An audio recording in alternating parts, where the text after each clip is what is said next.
నమస్కారం. శ్రీ సత్య న్యూస్కు స్వాగతం. నేను మీ శ్రీనివాస్. అహం లేకుండా ఆత్మగౌరవంతో గౌరవప్రదంగా గత 33 సంవత్సరాలుగా జిల్లాలో ప్రజలతో మమేకమై పనిచేసిన మాగుంట కుటుంబం ఆత్మగౌరవానికి భంగం కలగడంతో అనుకోని పరిస్థితిలో ఎంతో బాధాకరంగా వైసీపీ ప్రాథమిక సభ్యత్వానికి రాజీనామా చేస్తున్నట్లు ఎంపీ మాగుంట శ్రీనివాసురెడ్డి తెలిపారు.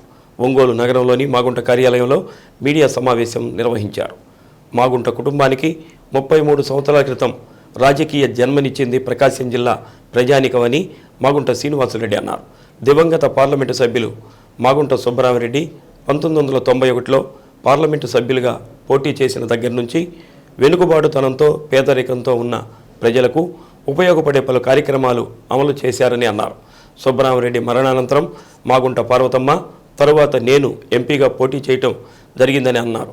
రానున్న ఎన్నికల్లో ఒంగోలు నుంచి ఎంపీగా మా తనయుడు మాగుంట రాఘవరెడ్డిని పోటీ చేయించాలని మాగుంట కుటుంబం నిర్ణయించడం జరిగిందని అన్నారు.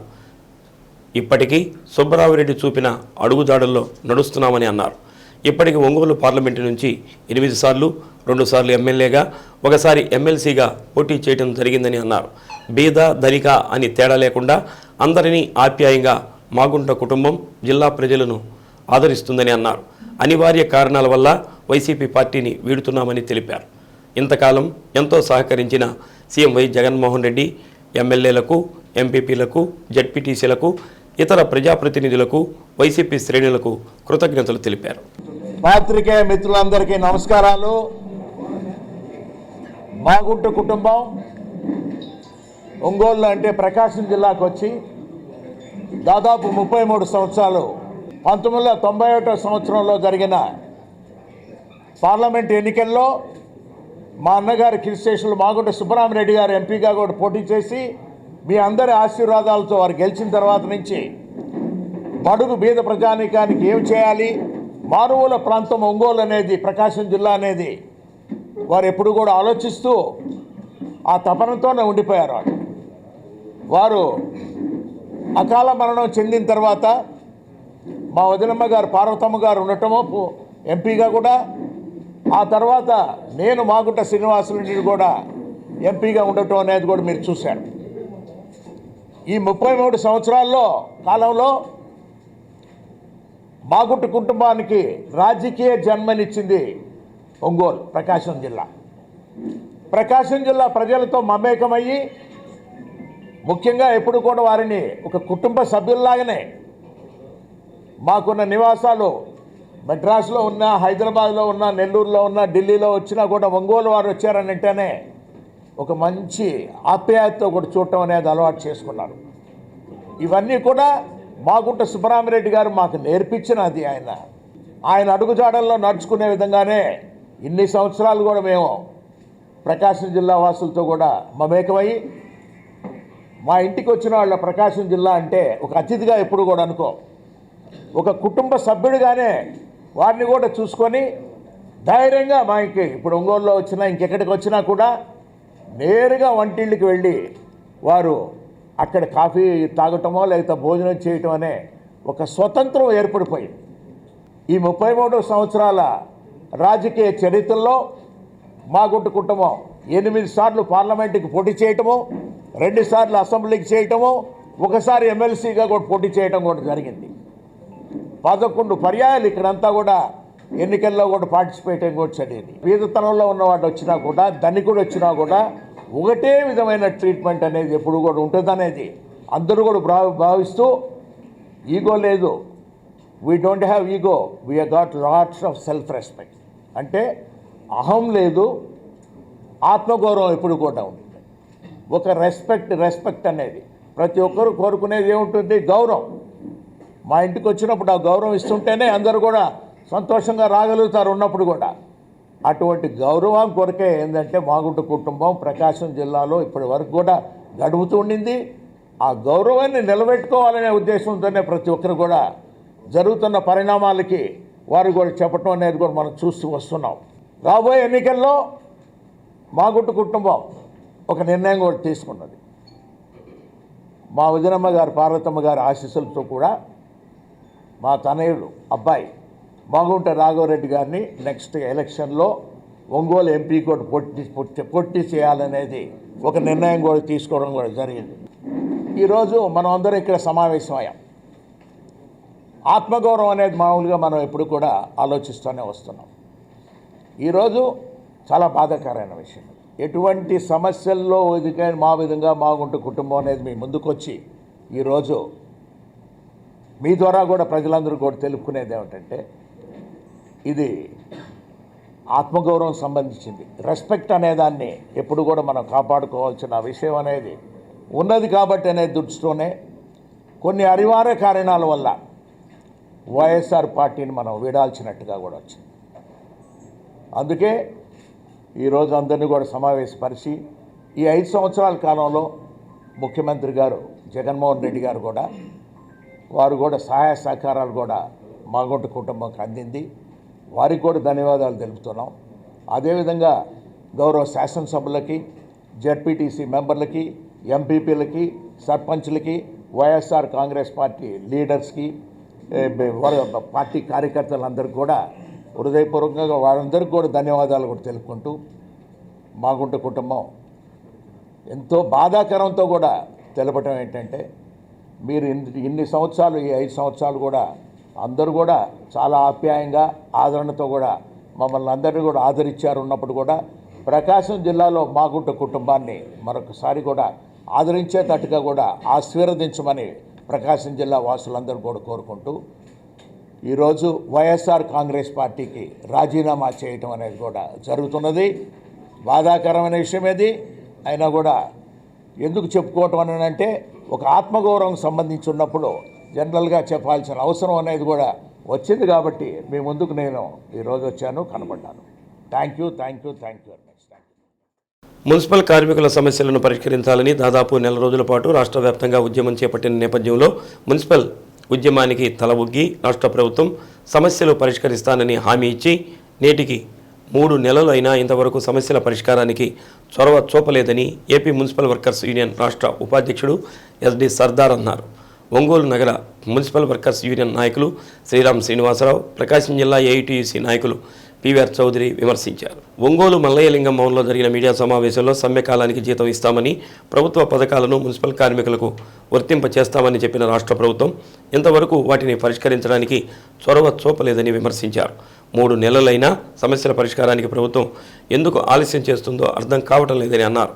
అవుట్సోర్సింగ్ కార్మికులకు పెంచిన 26,000 రూపాయల జీతాలు ఇవ్వాలని, ప్రభుత్వ పథకాలు కార్మికులకు వర్తింప చేయాలని, స్కిల్, అన్స్కిల్డ్, సెమీ స్కిల్డ్ కార్మికుల జీతాలు పెంచాలని వారు డిమాండ్ చేశారు. లేని పక్షంలో మరో ఉద్యమానికి శ్రీకారం చుడతామని హెచ్చరించారు. మున్సిపల్ కార్మికులతో సహా ఇంకా డిపార్ట్మెంట్లో ఉండేటటువంటి 34 డిపార్ట్మెంట్లో ఉండేటటువంటి అవుట్సోర్సింగ్ కాంట్రాక్ట్ కార్మికులకి తక్కువ జీతాలు ఇవ్వడం, అదేవిధంగా పథకాలు ఏది కూడా వర్తింపు చేయకుండా ఉండడం, మున్సిపల్ కార్మికులందరూ జేఏసీగా ఏర్పడి సంఘాలు అదేవిధంగా డిసెంబర్ 26 నుంచి 17 రోజుల పాటు ఈ రాష్ట్రాన్ని స్తంభింపజేసి సమ్మె చేయడం జరిగింది. 2-3 సార్లు మంత్రుల కమిటీ కూర్చొని వారి సమస్యలను వెంటనే మేము పరిష్కారం చేస్తామని చెప్పి సమ్మె కాలానికి జీతం ఇస్తామని చెప్పి అదేవిధంగా మిగతా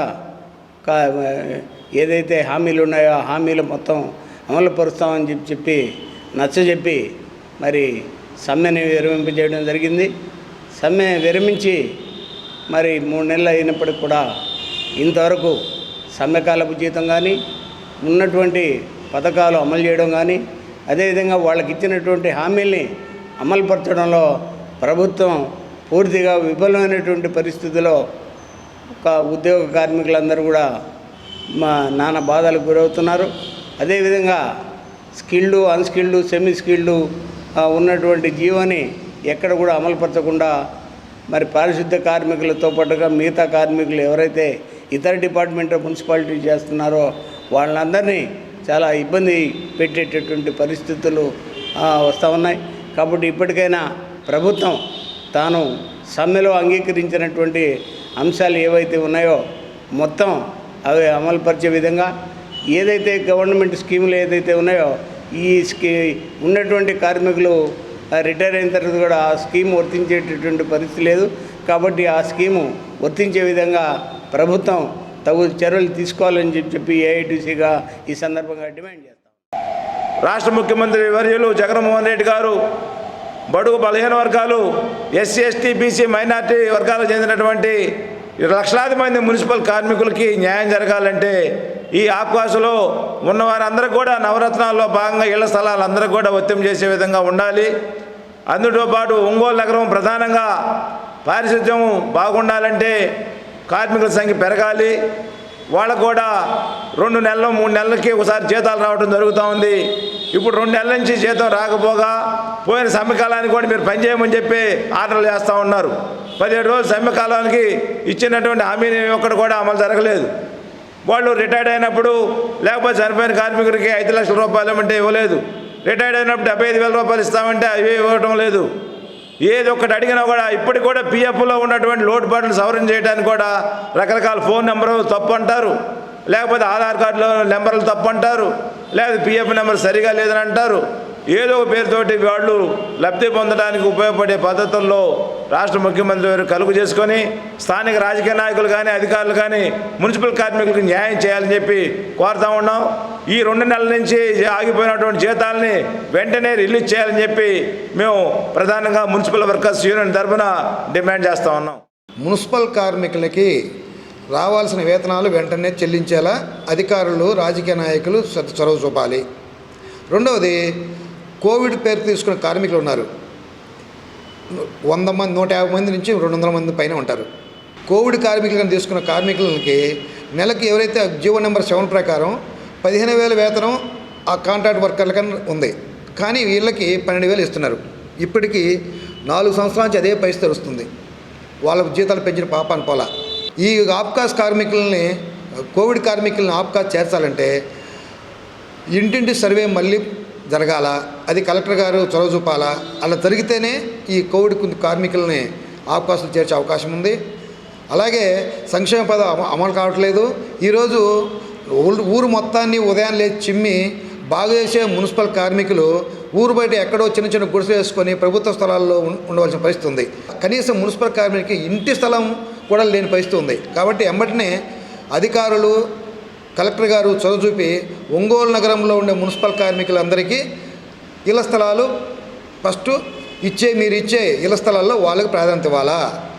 రెండవది, ఆప్కాస్లో కోవిడ్లో ఉన్న కార్మికుల మొత్తాన్ని ఇంటింటి సర్వే చేయించి వాళ్ళని కూడా ఆప్కాస్ చేర్చి వేతనాలు పెంచాలి.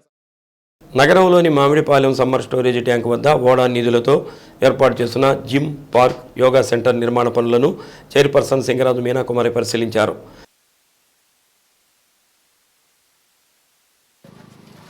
కాంట్రాక్టర్ పవన్తో మీనాకుమారి మాట్లాడి పనుల పురోగతిని అడిగి తెలుసుకున్నారు. ఓడా నిధులతో శరవేగంగా అభివృద్ధి పనులు నిర్వహిస్తున్నామని, నగరంలో 8 కోట్ల నిధులతో అభివృద్ధి పనులు చేపట్టామని, త్వరలో మాజీ మంత్రి ఎమ్మెల్యే బాలినేని శ్రీనివాసరెడ్డి ప్రారంభించిన ప్రజలకు అందుబాటులోకి తీసుకువస్తామని మీనాకుమారి పేర్కొన్నారు. మీనాకుమారి వెంట ఎగ్జిక్యూటివ్ ఇంజనీర్ శేషగిరి పాల్గొన్నారు. మామిడిపాలెం ఎక్స్టెన్షన్లో ఉన్న ఎస్ఎస్ ట్యాంక్ 1 అభివృద్ధిలో భాగంగా 2,20,00,000తోటి సుందరీకరణ కానీ వ్యాయామశాలను కానీ ఇక్కడ రూపొందించడం జరిగింది. ఒక 70 లక్షల మేర మన జిమ్ హాలు, ఒక యోగా పాయింట్ 2గా ఇక్కడ నిర్మించడం జరిగింది. అలాగే 70 లక్షలతోటి మొక్కలతోటి సుందరీకరణ చేయడం జరిగింది. 18 లక్షలతోటి పైన వాకింగ్ ట్రాక్, గ్రావెల్తో వాకింగ్ ట్రాక్ వేయటం జరిగింది. అలాగే పైన ఆధునీకరణకి సోలార్ లైట్స్, ఎటువంటి ఎలక్ట్రిసిటీ భారం పడకుండా కార్పొరేషన్ పైన సోలార్ లైట్స్, మనకున్న సౌరశక్తిని ఉపయోగించుకునే విధంగా సోలార్ లైట్స్ ఒక 40 లక్షలతోటి సోలార్ లైట్స్ వేయటం జరిగింది. అలాగే వివిధ అంశాలతోటి దాన్ని ముందుకు తీసుకువెళ్తూ ఒకదానిలో ఒకటి భాగంగా అభివృద్ధి పదం వైపుకు వెళ్తూ ఇంకొక 30 లక్షలు పెట్టి చుట్టుపక్కల క్లీన్ చేయటం కానీ, ప్రజల ఆరోగ్యపరంగా సుందరీకరణగా ఆహ్లాదకరంగా తయారు చేసే భాగంగా ఇంకొక 25 లక్షలు పెట్టడం కూడా జరిగింది.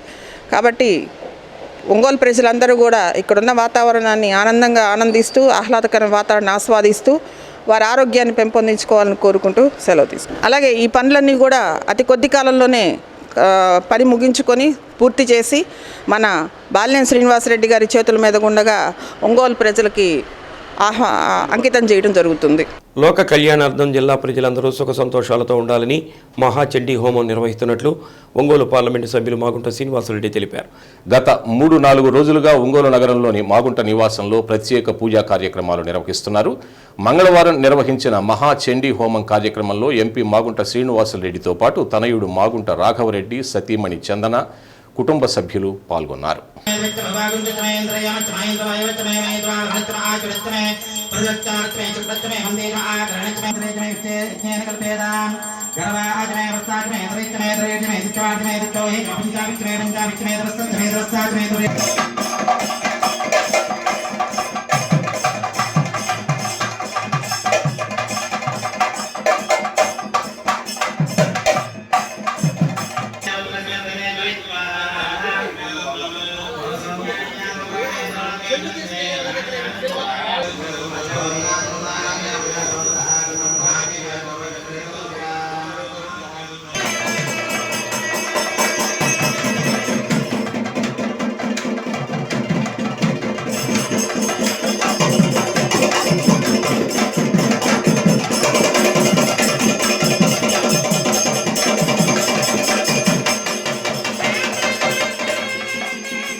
పెద్దాయనా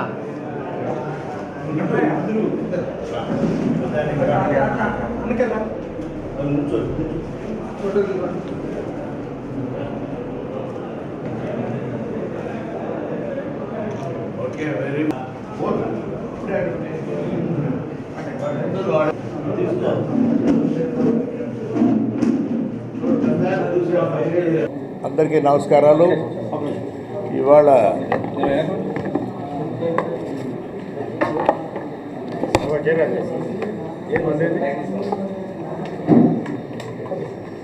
అందరికీ నమస్కారాలు. ఇవాళ ఒంగోలు పట్టణంలో మాగుంట గృహంలో మహాచండీ యాగం అనేది పెద్దలందరూ కూడా, గురువులందరూ కూడా ఆదేశాల మీదట ప్రకాశం జిల్లాలో నలుమూలల్లో ఉన్న ప్రజానీకాన్ని అందరికీ కూడా ఎప్పుడూ మాగుంట కుటుంబం చల్లగా ఉండాలి వారిని అనేది ఎప్పుడు కూడా కోరుకుంటున్న సమయం ఇప్పుడు ఈ హోమం గురించి మీకు ఒక 2 గంటల సమయం తర్వాత పూర్ణాహుతి కార్యక్రమం అయిన తర్వాత మహాపండితులు వాడు వచ్చున్నారు కాబట్టి వారు పూర్తిగా వివరిస్తారు. Thank you. MP Magunta Srinivasa Reddy YCP పార్టీకి రాజీనామా ప్రకటించిన అనంతరం రామ్నగర్ 2వ వీధిలోని ఎంపీ కార్యాలయంలో వైసీపీ పార్టీ జెండాను తొలగించారు. ఆయన కార్యాలయంలో భవనంపై ఏర్పాటు చేసిన జెండాను కార్యాలయ సిబ్బంది తొలగించారు. భూమికి రైతుకి ఉన్న అవినాభావ సంబంధం ఎంత గట్టిదో పడమటి గాలి నాటకంలో ప్రముఖ రచయిత పాటిబండ్ల ఆనందరావు కళ్లకు కట్టినట్లు చూపించారు. ప్రపంచీకరణ నేపథ్యంలో భూమిని నమ్ముకున్న రైతు ఏ విధంగా కార్పొరేటీకరణ వల్ల నష్టపోయాడో చూపించే అనేక సన్నివేశాలు ప్రేక్షకులకు కన్నీరు తెప్పించాయి.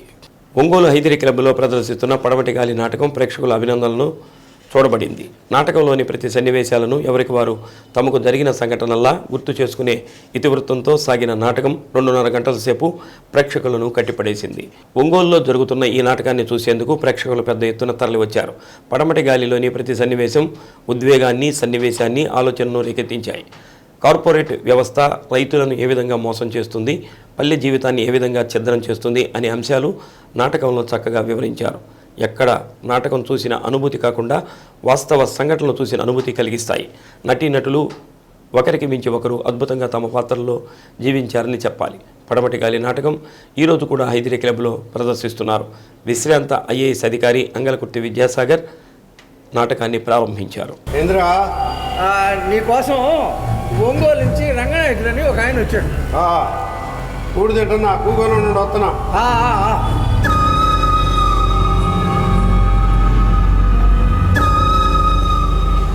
వాడెవడో పందెం పెట్టుకొని 100 రూపాయల కోసం పొలం కోడి పెంట తిన్నాడంట అన్నాడు. చిచి చిచి అన్నారు అంతా. తింటే ఏమైంది, 100 మిగలలేదా అన్నాడు ఎంజయ్య. నువ్వు తినరా చూద్దాం అన్నాడు ఆడు.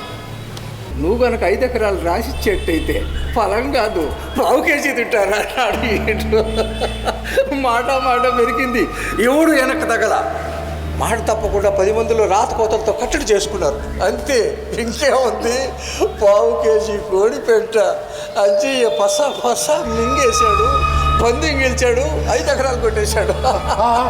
తర్వాత రంగనాయకులు గారిని తోకరావుని పంపించాడు. అరే మా తోకరావును పంపించిన మనిషివా? కూగా రావును బాగుండాడా? అవును, ఇవాళ వస్తానన్నాడే. రావాల్సిందే, అర్జెంట్ పని నుంచి రాలేక నన్ను పంపించాడు. ఆయన మీతో ఒక ముఖ్యమైన విషయం చెప్పరమ్మన్నాడు. మాట్లాడదాం. ఎవరా మాయడా? గొడ్డల దళారి మీద తిరుగుతుండవా? గొడ్డల దళారి మానుకుంటుంది కదా బాబా. ఆ ఒంగోలులో ఇళ్ల స్థలాలు బ్రోకరు పాపారావు 5 దగ్గర ఉంటున్నా. పాటల పోకరేజీలో చేరేవన్న మాట మంచిదేలే. మరి అయినా ఈ లొంగొచ్చే బాబత్ కాదే. ఎలాగైనా ఎంతైనా కొందిరాలన్నాడండి. దీంట్లో ఎవడన్నా ముక్క ఇవ్వకపోతే కుదరదండి. మొత్తంగా వస్తేనే బేరం. రేటా చూపండి. అసలు ఈ భూమి ఎందుకు, ఎవరికి, ఏంది కథ? అది సీక్రెట్. అయినా రావణ గారు మీకు చెప్పమన్నారులే. మా సావాసం మాట్లాడేదిలే, చెప్పు. ఈ విషయం జనాల్లోకి వెళ్ళింది అనుకోండి, గజ్జం ముక్క కూడా కొనలేం. లక్షలు మిగిలే వ్యవహారం ఊరుకుపోతుంది. కేసయ్యం చెప్పవయ్యా. యూరప్ నుంచి బహుళజాతి కంపెనీ అంటారే, అదే పెప్సీ కోకోకోలా లాంటిది అన్నమాట. అది మన భారతదేశం రాబోతుంది. 200 కట్టయితే మన అప్పులన్నీ తీరిపోతాయా? రోజు లెక్కలే కదా, అప్పులన్నీ తీరి 30,000 మిగులుతాయి అంటున్నాలే. ఏమయ్యా, నిజంగానా? ఉంటాయివే. అట్టగైతే ఓ 25,000 నీది కాదని పక్కనెట్టు. ఏందప్పో మాకు పోటీ వచ్చావే? పోటీ ఏంటి? నేనేమో మిగిలిన డబ్బుతో ఈ దెబ్బ మీద చిన్న రేగు సెడ్డి వేయించమంటున్నా. తానేమో సుబ్బాయి చెంది బేరానికి వచ్చిందంట కదరా, 5 ఎకరా పొలం కొందామంటాడు. మధ్యలో నువ్వు. ఓరే, ఏనాడు నాకు ఇది కావాలా అని తాను అడిగింది లేదు, మనకు మిగిలింది లేదు. నోరు తెరిచి అడిగింది, అట్లా చేసుకోమనరా. సరేలే, రాంపండు పెళ్లి కూడా వస్తుందిగా, సొమ్ము ఏర్పడుతులే. సరేలే, సొమ్ములు చేయించుకుని తిరిగే వయసా ఏంది? అయినా సొమ్ములు లేకపోతే నాకేం తక్కువైంది? మరి ఇంక 25,000 ఎందుకే? నేను అడిగితే నాకేనా ఏంది? మన అబ్బాయి రాంపండు ఒక మాయిగా బతిమాలుతున్నాడయ్యా. రాంపండుకి ఎందుకప్ప?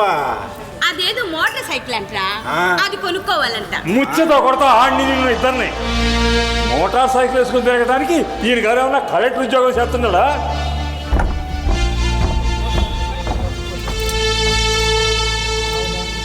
అదేంట్రా, ఈ మోటార్ సైకిల్ వేసుకొని తిరిగేట వాళ్ళందరూ కలెక్టర్ ఉద్యోగాలే చేస్తా ఉంటారా? నలుగురే పడే పాటు వాడు పడాలంటున్నాడు. చిన్నగా రెచ్చిపోతాడు. ఇదిగో, నువ్వేదైనా ఒత్తువు చేయించుకుంటానంటే చెప్పు, అంతేగాని గాలికి తిరిగే దర్జా కోసం 25,000 కాదు కదా, 25 రూపాయలు కూడా అయిను. నువ్వు తినమంటప్ప. కడుపు నిండిందిలే. ఇప్పుడు నేనేమన్నానని కూడు తినకుండా అడగటం? ఎవరి మీద అలగమంటావు? ఒక్కగానొక్కడు 3 రోజులుగా ముద్దు ముట్టకుండా ప్రయత్నం చేశాం. మా ఊరు కాదని కుదరదని మళ్ళీ భవానీ చేత చేయించాం. వీళ్ళందరూ నాటకం కోసం ప్రాణం ఇస్తారు. అది మీకు కనిపించే ఉంటుంది. భవానీకి థ్యాంక్స్. తర్వాత సురభి శంకర్, ఈయన మాకు ప్రాణమిత్రుడు. ఈ నాటకం ప్రారంభించడంలో టెక్నీషియన్, ఎఫెక్ట్స్, లైటింగ్ అప్పుడప్పుడు నాకు గుండెపోటు తెప్పిస్తుంటాడు. కానీ ఈయన లేకుండా నేను నాటకం చేయలేదు. నేను మనస్ఫూర్తిగా చెప్తున్నా, ఒక రకంగా సిగ్గుపడుతున్నా. నేను 5 గంటలు రాసింది వేస్టా అని అప్పుడప్పుడు అనిపించేది, ఇట్లా మీరు కట్ చేసి ఆడతామంటే. కానీ మరి మహాకవి గురజాడ అప్పారావు 7 గంటల నాటకాన్ని 2 గంటలే ఆడుతున్నారు ఇప్పుడు. కనుక ఇది మళ్ళీ ఈ పునఃప్రారంభం మళ్ళీ కొన్ని వందల ప్రదర్శనలు జరుగుతుందని నేను ఆశిస్తూ. రిజర్వ్ బ్యాంక్ ఆఫ్ ఇండియా ఆర్థిక అక్షరాస్యత వారోత్సవాల కార్యక్రమంలో భాగంగా ఎన్జీపాడు మండలం అమ్మనబురోలు గ్రామంలోని సిఎస్ఆర్ జిల్లా పరిషత్ ఉన్నత పాఠశాలలో వ్యాసరచన పోటీలు లీడ్ బ్యాంక్ ఆధ్వర్యంలో నిర్వహించారు. పోటీలలో గెలుపొందిన వారికి lead bank manager Abdul Rahim, lead bank అధికారి బి అనిల్ కుమార్, హెచ్ఎం సత్యవతులు బహుమతులు అందజేశారు. కార్యక్రమంలో బ్యాంకు సిబ్బంది, అధ్యాపకులు, financial literacy counsellor CH Sai Kumar తదితరులు పాల్గొన్నారు.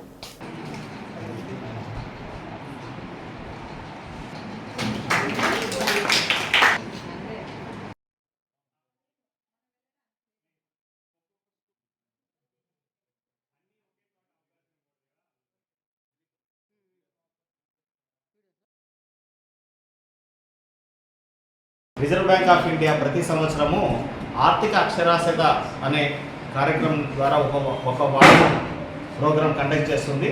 అందులో భాగంగా మన అమ్మనబురులు గ్రామంలో ఉన్నటువంటి సిఎస్ఆర్ హై స్కూల్లో ఈరోజు 8, 9, 10 చదువుతున్నటువంటి తరగతులకు ఒక ఎస్ఏ కాంపిటీషన్ కండక్ట్ చేయడం జరిగింది. దీంట్లో దాదాపు 38 మంది విద్యార్థులు పాల్గొని చక్కగా ఈ ఎస్ఏ కాంపిటీషన్లో రాయడం జరిగింది. అందులో భాగంగా బెస్ట్ 5 మందిని సెలెక్ట్ చేసేసి వీళ్ళకు నగదు ప్రోత్సాహంగా ఇవ్వడం జరుగుతోంది. అందులో మొట్టమొదటి ఫస్ట్ ప్రైజ్ వచ్చేసి మేకా వైష్ణవి, తనకు 2000 రూపాయలు ప్రథమ బహుమతి కింద. అదేవిధంగా బ్రహ్మేంద్ర చౌదరికి ద్వితీయ బహుమతి కింద 1200 రూపాయలు, తృతీయ బహుమతి కింద పి చక్రవర్తికి 800 రూపాయలు. అదేవిధంగా కన్సోలేషన్ ప్రైజెస్ కింద ఇద్దరికి, ఒకరు హేమశ్రీ మరియు పి రాహుల్, ఇద్దరికి 500 రూపాయలు చొప్పున మొత్తం 5000 రూపాయలు నగదు బహుమతి అనేటువంటిది ఇవ్వడం జరిగింది. First of all, thank you for the lead bank members for selecting our school for the district level essay writing, and thank you for our HM teacher and our staff for giving us the matter to prepare for the exam. CSR ZPHS అమ్మనబురోలులో చదువుతున్నాను. First of all bank members అందరికీ నేను కృతజ్ఞతలు తెలియజేస్తున్నాను. ఇలా మా స్కూల్ని ఎంపిక చేసుకొని మీరు ఇచ్చినందుకు చాలా థ్యాంక్స్ సార్. పేరు వైష్ణవి, నేను 9th క్లాస్ బి సెక్షన్ చదువుతున్నాను. ఇక్కడికి బ్యాంక్ మేనేజర్ అందరూ వచ్చినందుకు కృతజ్ఞతలుగా అనుకుంటున్నాను. ఈ ప్రైజ్ ఫస్ట్ ఆఫ్ ఆల్ నాకు ఇచ్చినందుకు చాలా సంతోషంగా ఉంది. వ్యవసాయ రంగంలో వస్తున్న ఆధునిక పద్ధతులను జిల్లాకు చెందిన రైతులు పాటిస్తూ విద్యుత్ పొదుపు పాటిస్తూ అధిక దిగుబడులు పొందాలని విద్యుత్ శాఖ సూపరింటెండెంట్ ఇంజనీర్ సత్యనారాయణ సూచించారు. ఎనర్జీ ఎఫిషియెంట్ పంపు సెట్ల వాడకంపై ఒంగోలులోని విద్యుత్ భవన్ సమావేశ హాల్లో జిల్లాకు చెందిన రైతులకు శిక్షణ ఇచ్చారు. రాష్ట్ర ప్రభుత్వం అందించే విద్యుత్తులో అధిక భాగం రైతులకు కేటాయిస్తున్న విషయాన్ని గుర్తు చేశారు. రైతులు విద్యుత్ ఆదా చేస్తూ ప్రభుత్వానికి తమ వంతు సహకారం అందించాలని కోరారు. ఈ శిక్షణలో విద్యుత్ ఈఈలు Srinivasulu, Haimavathi engineering college of India ప్రతినిధి చంద్రమోహన్ పాల్గొన్నారు. తొలుత వ్యవసాయంలో విద్యుత్ పొదుపు ఏ విధంగా పాటించాలో పవర్ పాయింట్ ప్రెజెంటేషన్ ద్వారా రైతులకు వివరించారు. రైతులకి టెక్నీషియన్స్ కూడా ఇవాళ రేపు 2 ప్రోగ్రాంలు పెట్టాం. అదంతా కూడా ఆయన యొక్క సొంతం.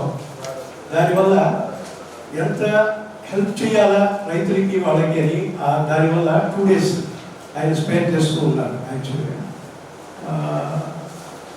దీంట్లో ముఖ్యంగా ఈ మనం వాడే పంపులు వాటిల్లో ఎంత ఎనర్జీ పోతున్నది, దాన్ని ఎట్లా సేవ్ చేయగలం అంటే సేవ్ చేయాలంటే నాట్ ఓన్లీ బిల్, రెండవది మన మూల పదార్థాలు ఎక్కడి నుంచి ఎలక్ట్రిసిటీ తయారవుతుంది అంటే మేబీ ఉప్పు ఆధారిత రా మెటీరియల్స్ అవన్నీ కూడా మనం కన్సర్వ్ చేసుకోవచ్చు, తగ్గించుకోవచ్చు.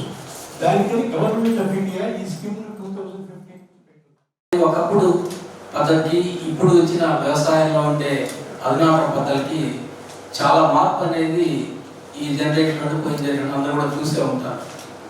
అట్లాగే రైతులందరికీ కూడా కొన్ని అవగాహన సదస్సులు ఫిజికల్గా కాకపోయినా కానీ మీరు కొంతమంది స్మార్ట్ ఫోన్ వాడేవాళ్ళు యూట్యూబ్లో కూడా మంచి మంచి పద్ధతులు ఒక్కొక్క మొక్కకి దాన్ని ట్రాక్ చేసే విధంగా కెమెరాస్ తోటి అట్లాగే బిందు సేద్యంతో డ్రిప్ ఇరిగేషన్ తోటి మొక్కకి డ్రాప్ పడుతూ నీటిని పొదుపుగా వాడుకుంటూ చేసే పద్ధతులు చాలా వచ్చాయి.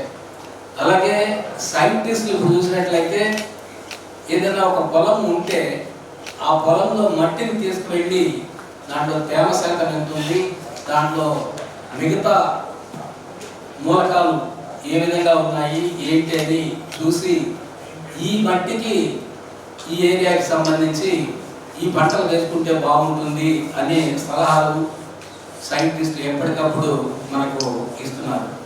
ప్రతి ప్రభుత్వం కూడా మీరు గమనించినట్లయితే నాకు తెలిసి ఒక 30 ఏళ్ల నుంచి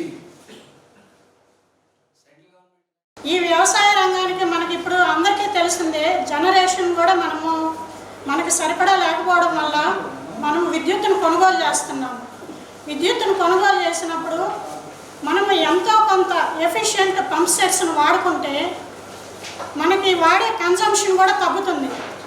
ఈ BEE అంటే bureau of energy efficient pump sets 5 star rating pump sets వాడితే యాక్చువల్గా మనం వాడే విద్యుత్తులో 30% మనకి సేవ్ అవుతుంది. ఆ 30% సేవ్ అవడం వల్ల మనము యూనిట్ వచ్చేసి 6 నుంచి దాదాపు పీక్ అవర్స్లో అయితే 20 రూపాయల దాకా ఖర్చు పెట్టి కొంటున్నాము. ఎనర్జీ ఎఫిషియెంట్ పంప్ సెట్స్ని వాడడం వల్ల ఎట్లాంటి ప్రయోజనాలు ఉన్నాయి, వీటి వల్ల యాక్సిడెంట్లు అవాయిడ్ చేయడం కానీ, రిమోట్లో స్విచ్ చేసుకోవడం కానీ, ఇట్లాంటివన్నీ కూడా మనకి అద్దంకి పట్టణంలోని ప్రభుత్వ జూనియర్ కళాశాల నందు రాష్ట్ర నైపుణ్యాభివృద్ధి సంస్థ DRDA సంయుక్త ఆధ్వర్యంలో అద్దంకి నియోజకవర్గ వైఎస్ఆర్సీపీ ఇన్ఛార్జ్ పాణం హనిమిరెడ్డి సంయుక్త ఆధ్వర్యంలో నిర్వహించిన మెగా జాబ్ మేళాలో ఎంపికైన వారికి ఆఫర్ లెటర్స్ హనిమిరెడ్డి సోదరుడు పాండ్యం శ్రీనివాసరెడ్డి అందజేశారు. ఈ కార్యక్రమంలో అనేక మంది నిరుద్యోగ యువకులు పాల్గొన్నారు. కార్యక్రమంలో వైఎస్ఆర్సీపీ నాయకులు Srinivasareddy, BV Krishnarao, Addanki municipal vice chairman Desu Padmesh తదితరులు పాల్గొన్నారు.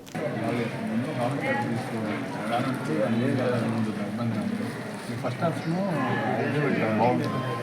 నెక్స్ట్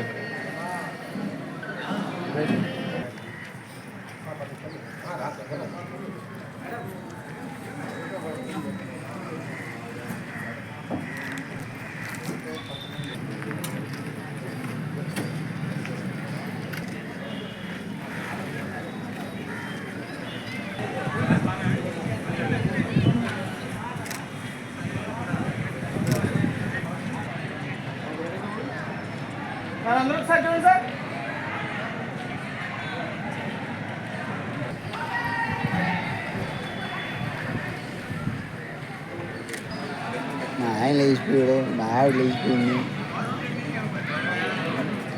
ఇలాంటి కంపెనీస్ లో ఒక 6 కంపెనీస్ మాత్రం ప్రజెంట్ ఇప్పుడు ఆఫర్ లెటర్స్ ఇవ్వడం జరుగుతుందండి.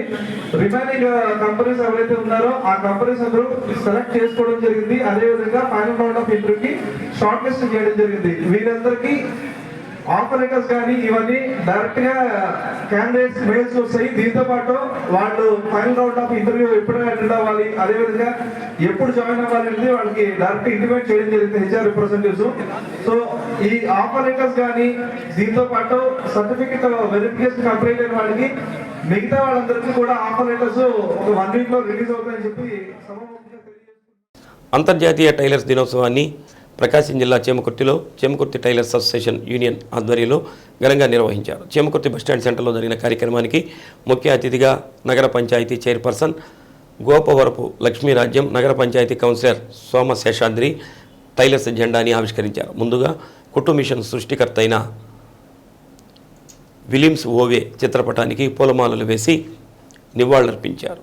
ఈ కార్యక్రమానికి చేమకుర్తి టైలర్స్ యూనియన్ అసోసియేషన్ అధ్యక్షుడు పఠాన్ అస్వాలి, వైస్ ప్రెసిడెంట్ గోపవరపు శ్రీనివాసరావు, కార్యదర్శి తాటికొండ బాలు, చేమకుర్తి పట్టణ టైలర్స్ పాల్గొన్నారు.